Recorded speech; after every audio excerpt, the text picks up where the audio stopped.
President Rodrigo Duterte hopes the ASEAN could aim for a cohesive partnership as the Philippines hands over its chairmanship of the regional economic bloc to Singapore.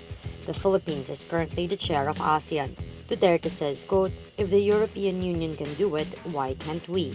Duterte's chairmanship was criticized in April after his weakened resistance to Chinese expansionism in the contested South China Sea at the 30th ASEAN Summit. In his chairman's statement, Duterte didn't mention island-building activities and the Philippines' legal victory against Beijing in an international tribunal.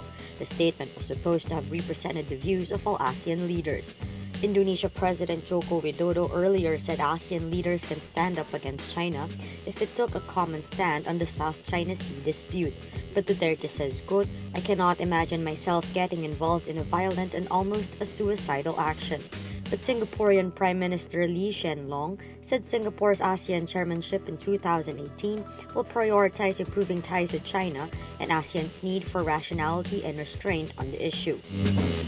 A pickup driver kills 8 people in New York Tuesday after mowing down cyclists and pedestrians before striking a school bus in what officials branded a cowardly act of terror.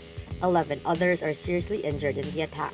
It is the first deadly terror-related attack in New York City since 9/11. The truck driver strikes just blocks from the 9/11 memorial, close to schools and a park as children and their parents geared up to celebrate Halloween. United States President Donald Trump, who has curbed the number of migrants entering the country, swiftly declares the U.S. must not allow ISIS to return or enter our country after defeating them overseas.